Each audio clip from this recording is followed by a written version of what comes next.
Welcome to Geeks and Jocks, a podcast that focuses on video games, film, television, and sports. And now, for the person who is in charge of this podcast, here is Ryan Sullivan. Hello and welcome back to Geeks and Jocks, and this will be the last episode for a while. Pulling the plug until maybe around the end of September, early October, just because working a couple jobs during the summer, and just it's going to be pretty hectic for me to try and get back into doing podcasts during the summer. And so just a heads up for anyone wondering if in a couple of weeks why there's no podcast. Pretty simple, pulling the plug for a while. Give time to relax a little bit, and then come back full force around September, October, whatever. Just some quick thoughts for a little bit before getting to the main thing that I want to talk about is right now I think the best team for the NBA next month to take on the Warriors, I'm going to say probably Milwaukee. It's a surprise Toronto got in. But that buzzer beater, I looked it up online a little bit after the game ended. It's like, wow. It was just, how did that go in? And it's just unbelievable. But, I mean, Toronto could surprise people and make their way to their first ever NBA Finals. But honestly, I think ultimately it's going to be Milwaukee and Golden State. I really do. I mean, I'm not sure if Portland has a chance at all to beat the Warriors at all, but who knows? I mean, but for now, Milwaukee and Golden State next month. So, as far as other stuff, I mean, I'm amazed at the success of. I'm not a huge fan of Marvel movies, but looking at the success that the Avengers have had for the last 3 weeks or so, it's made over 700 million domestically, worldwide a little over 2 billion. Whether it has the chance to get to Star Wars Episode 7, I don't know, but I have to see what happens, especially with all these movies that are coming out, especially that Detective Pikachu movie doing quite well for its weekend debut, second place, but still to make nearly, I believe, 60 million. I mean, it better make some good money out of it, because that $150 million budget, I mean, that's pretty pricey for a Pokemon game. Well, Pokemon movie to be exact. That's the other one that comes out in November, Sonic the Hedgehog. That's a $90 million budget, and a lot of people were complaining about the design of him. Other than the face a little bit, I didn't see anything that I thought was horrible for Sonic as far as the design. But on the other hand, I think how they'll do Dr. Robotnik, Eggman and stuff, I mean, it looks like a role suited for Jim Carrey, but how he acts in that movie, it looks like what he used to do in the late 90s, or when he finally got big fame from all his movies. So, all that in mind, let's jump into today's episode, which is about the PlayStation brand, because the PlayStation brand, I have been playing games for that series of systems since 1997, the end of it, into early 98. And it all started with of course, the original PlayStation system. It was the first new console that I played. I had when I was a kid. At the time before that, an original NES and a Sega Genesis. The NES, my dad bought back in 1987. Had it for about 4 or 5 years before getting onto the Genesis, and having a Genesis for roughly 6 years before investing in a new system, and that was the PlayStation, which I believe at the time in '97 was like $150, considering that its original launch price was at 300. Talk about trying to get people roped into it. But it had a lot of big titles, and when we first got the PlayStation, our first titles were like Crash Bandicoot 1 and 2, Tomb Raider 2, Rayman, I believe, NASCAR 98. That was probably the first game I played on that system, and NFL Game Day 98, and that was how we started getting into PlayStation, really. Always been a big fan. It's just there were times where I was like, I wasn't huge on PlayStation, and then the last 10 years or so, I've been a lot more positive towards the original PlayStation as a whole. Great systems, got a great variety of titles. The controller is excellent. Plenty of favorites on there. The Crash Bandicoot series, Siphon Filter trilogy, Driver, Metal Gear Solid, Medal of Honor, and Underground. 2D stuff like Rayman, Tomba, uh, sports stuff like NFL Game Day, NHL Face Off. I mean, tons of great stuff there. And, but those a number of those stuff came after the system was dead. Getting into those games.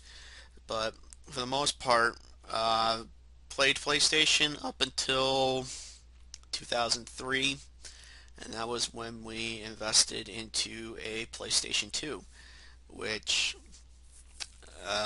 for getting into that, my dad, he works where he works.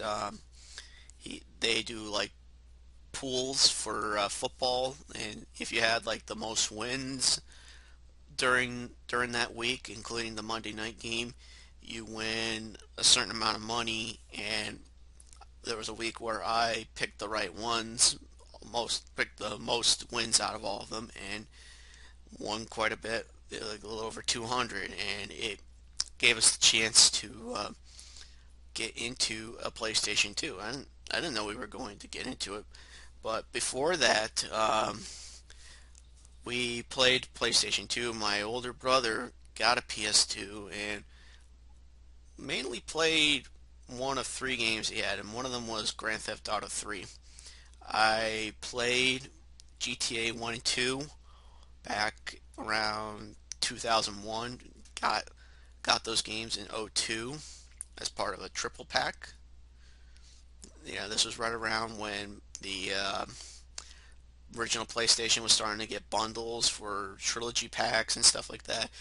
Like Crash Bandicoot Warped, Bash, and Team Racing, and some like Disney stuff like Toy Story 2, Tarzan, yada yada yada. And I mean, I got into it and playing with the cheats for those two games. Those were a lot of fun, actually, too. Um, so getting into three, I mean, struggled quite a bit the first time around, but then I mean, beat it within like a month. That's like you can find that hard to believe, but yeah. But anyway, buying a the PS2 in 2003. Our first titles were NASCAR Dirt to Daytona and ATV Off-Road Fury 2. The ATV game being a free pack-in for it. Definitely those games got us interested, and then getting a week or two later Medal of Honor Frontline, which I mean that was like a lot of fun to play. I mean, I've always been a fan of the Medal of Honor series since it first came out back in 1999, and be able to play at the time, what we thought was like a new Medal of Honor, an upgraded Medal of Honor. It was just a delight, and it was a lot of fun to play actually. But definitely some of those later levels, it's like, ugh, way too difficult. Under the radar, probably the most difficult level in the entire game. I mean, I struggled, my dad struggled, my younger brother struggled. We all had tough times playing it. uh, Around Christmas time, getting games like GTA 3, Vice City, uh, Crazy Taxi. No, no, never mind. I didn't. Actually, maybe I did. Yeah, the year later. Never mind. I thought I had Crazy Taxi in '03. Didn't. Getting games like Rayman Arena, actually, that was a school thing. I don't know, my brother did something to where he got it for free. It was something school related, and he did well with it, and he got Rayman Arena, and that was definitely a game we put a lot of hours into, and a lot of fun. The multiplayer stuff was a lot of fun too. What other titles like Crash Team Racing? No, not Crash Nitro Kart to be exact. Medal of Honor Rising Sun. Rising Sun was one of those games. It was like even like 4 or 5 years after playing after getting a PS2. That was like our one of our go-to games and playing like the multiplayer aspect of playing the whole deathmatch thing. It was a lot of fun to play actually. Definitely put a lot more hours. But if it wasn't this, then it was like the GTA games and getting quite a bit of games over the years.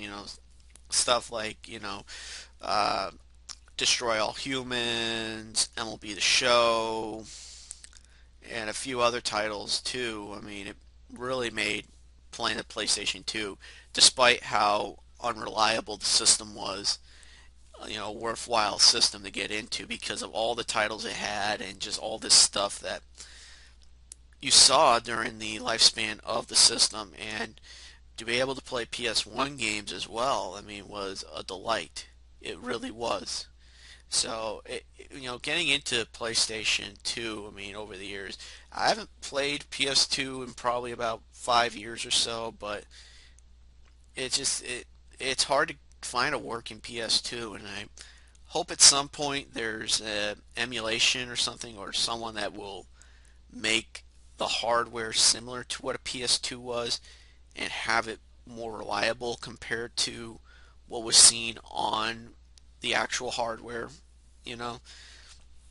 So in the midst of this, we really were into PS2 up until about '08, '09, and by that time we did not get into PS3. I mean, the price was definitely one of the big contributing factors, I believe, for being $600 for a 60 gigabyte model. I mean, and 500 for 20 gigs. I mean, we didn't really get into any systems after PS2 until '07 when we got a Nintendo Wii.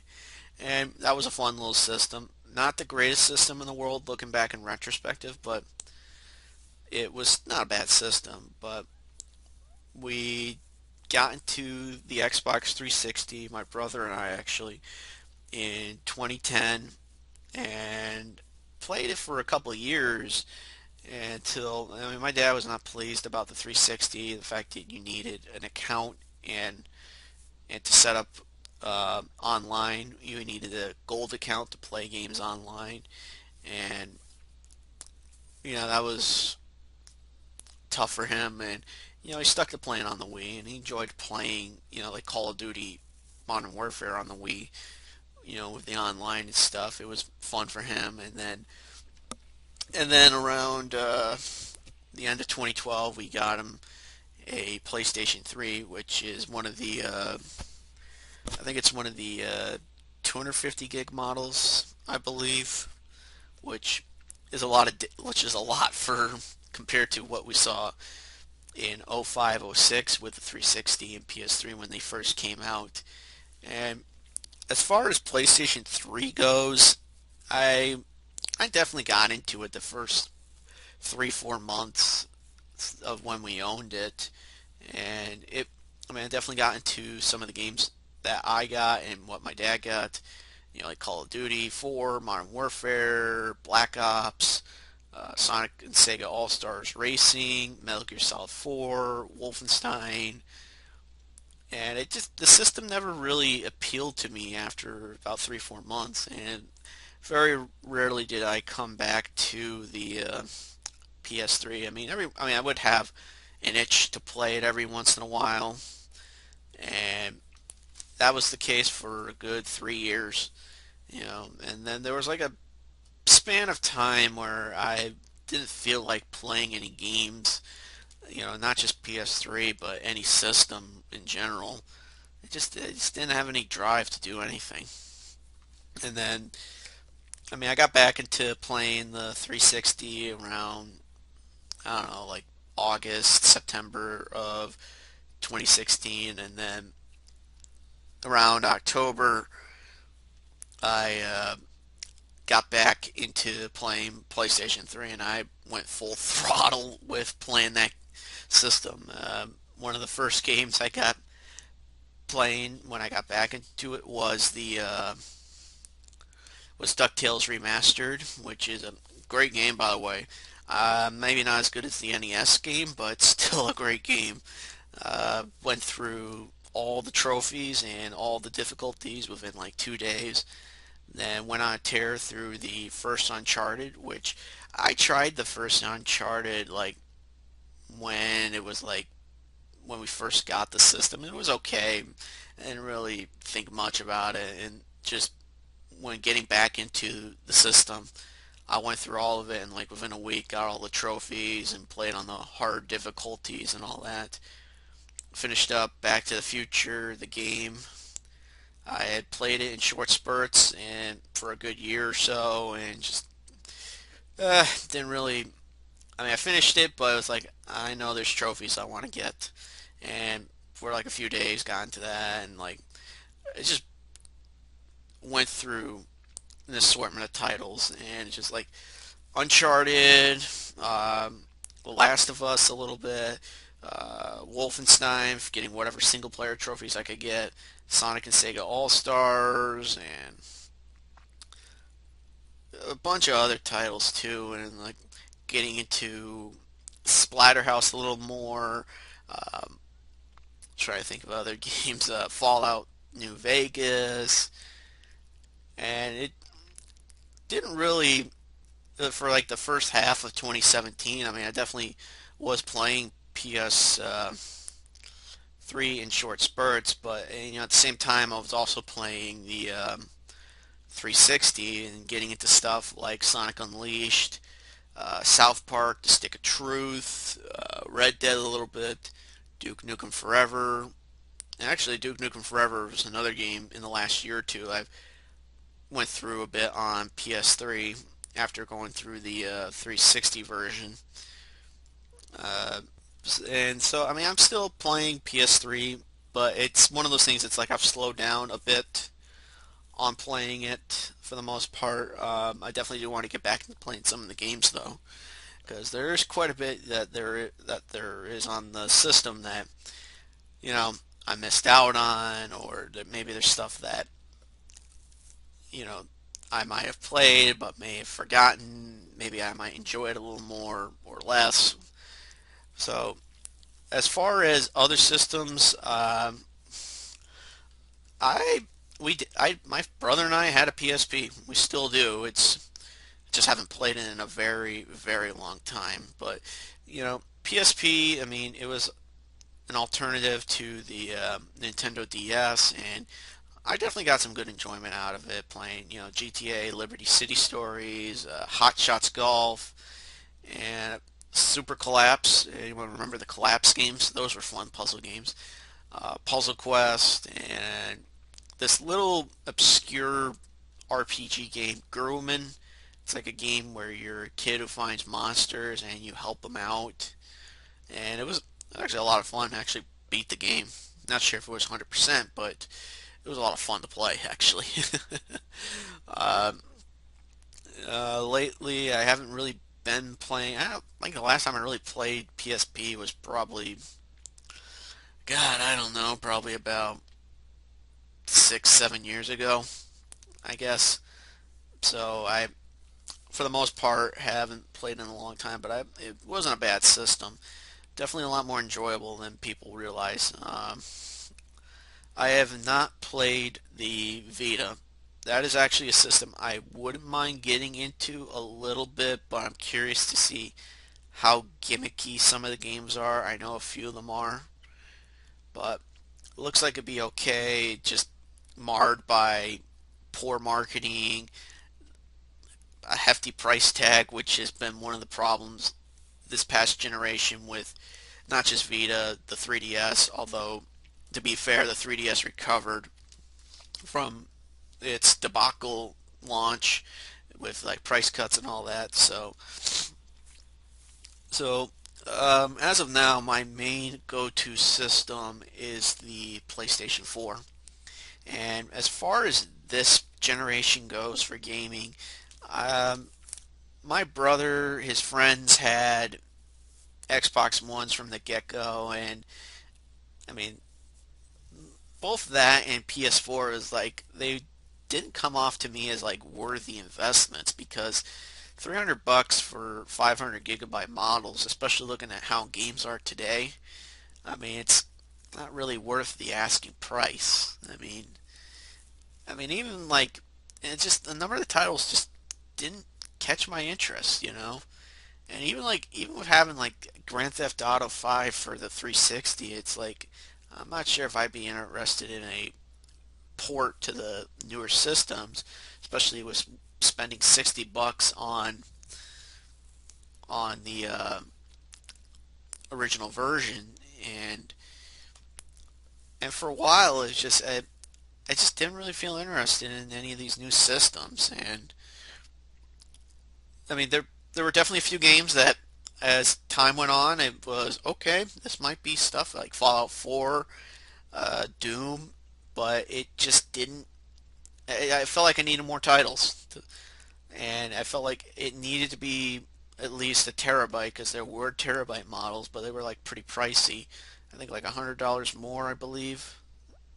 And then as time went on for 2017, it's like I saw a price for a terabyte model PlayStation 4 for $300. And I was thinking, okay, I might lean towards PlayStation 4 a little bit. And then when hearing about Crash Bandicoot Insane Trilogy being on the PS4 only, I immediately thought, okay, that's what I'm getting into. I'm going to get a PS4 for Crash Bandicoot Insane Trilogy. That's my main reason for getting into the system. And when I first thought about buying it, I was thinking I want to get it at least in June before the game comes out. And my initial thoughts were to get the system, get a controller, get an additional controller, and maybe one game with it before getting Crash Bandicoot. And it dropped to 250 when E3 happened a couple of years ago. And so I invested into that, got a controller for 40, and for 40 also got, it was more so for my dad, but I own the game, but MLB The Show 17 baseball game, for the system, and definitely a lot of fun to be had with that game. But before getting the system, bought two games for it. Bought Doom and Fallout 4. Those definitely held my interest for a good while, and after getting those two, the system came a day or two later with the controller and the game, and then bought a couple more games like a week or two later. Bought Puyo Puyo Tetris, which I heard about it, but I was thinking, you know what, I'm gonna get it. And on impulse, bought Duke Nukem 3D 20th anniversary on tour, World Tour on Fire, whatever that version is. And about July 4th weekend, bought Crash Bandicoot Insane Trilogy. I had a lot of fun playing it. It was a great game to be had. Well, actually, it was like the day before July 4th because it was my day off from my regular job and saving up to get the system. And since then, I've gotten quite an array of titles, both digitally and physically. Around the end of 2017, I started getting into some of the digital stuff. I bought Retro City Rampage and Disney Afternoon Collection on discount. Disney Afternoon is probably one of the things I love, is because it's like six NES classics, or at least what they call classics. Most of them are classics, in my opinion. But, you know, it was where I finally got into the idea of digital, but it's not like a full investment because I do like to get games with the discs in them, and it feels nice to get a physical copy, especially for some of those games that have very big gigabyte storage requirements, which is going to be one of the tough things heading into the new generation of gaming when PS5 and the new Xbox comes out. That's going to be one of the toughest things. But, you know, as far as digital, and it's like Sonic Mania was a day one purchase for me. Getting into stuff like the free stuff, like King Oddball, and playing stuff on discount, like Sleeping Dogs and Batman and just a couple other games. It's just overall, I I have greatly appreciated the almost 2 years of playing the PS4, and I'm not stopping anytime soon because there's a few titles I want to buy in the next month or two that make me want to keep playing it with that system. And the first of which is Team Sonic Racing. I love Sonic and Sega All-Stars Racing on PS3, and about a month or two ago I got the 3DS version of All-Star Racing Transformed, and from what I played it was quite a bit of fun. I'll have to try more of it because I actually wouldn't mind trying to get a 360 or PS3 version of it because I like to see what the notable differences are between those games.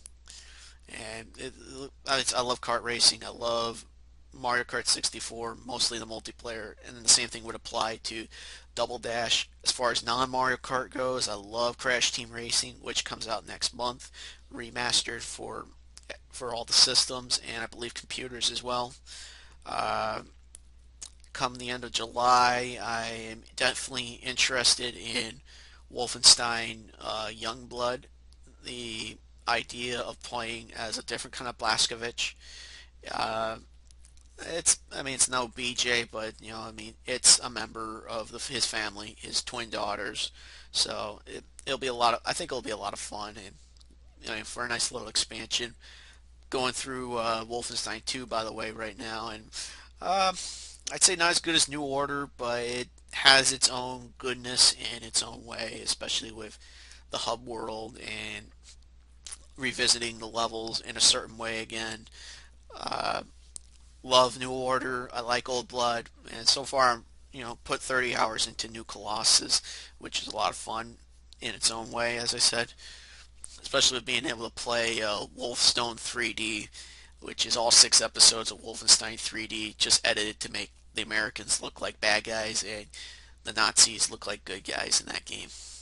But yeah, Doom Eternal might be something I'll look into come this fall whenever it does come out. Uh, I love Doom 16. The series overall, Doom is the to me the best game ever made. Doom 2 is a phenomenal sequel. I like TNT. I'm not the hugest on Plutonia. I like Doom 3. It's not. It's different. Not necessarily a bad thing, but it's kind of hard to. I don't know. It's just can't find the right word for it. But greatly enjoyed Doom 16, and so I'm gonna definitely. I mean, when the time comes, get Doom Eternal. Maybe I'll wait a little bit for a price cut down the road, but I mean, definitely some more titles down the road. I mean, I'm waiting for The Last of Us Part 2. I mean, it's got to be coming out. If it doesn't come next year, then it's got to be around next year. I mean, I don't know whether it'd be like a summer release in 2020 or a Christmas release, but I will definitely be wanting to play it. Which is funny because the first Last of Us, I thought it was overrated as hell, and I still think that way. But my mind has warmed up to it a little bit. Like the game like the game. It's great. It's great. I like the story. I like the dynamics between Joel and Ellie, and it feels like they put a lot of care into creating a good chemistry between the two as they form this unlikely alliance and an unlikely friendship with two different personalities, and they've grown to be friends and to survive in this post-apocalyptic world and all that.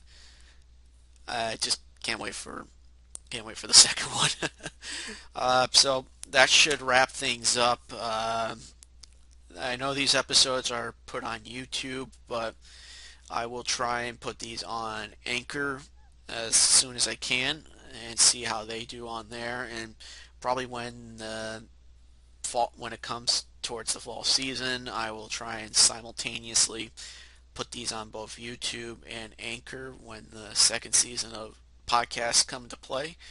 So I hope you guys have been enjoying these podcasts since October. It's been episode 16 of Geeks and Jocks. I hope to see you guys sometime in the fall. Enjoy the summer, folks, and have yourselves a very nice day.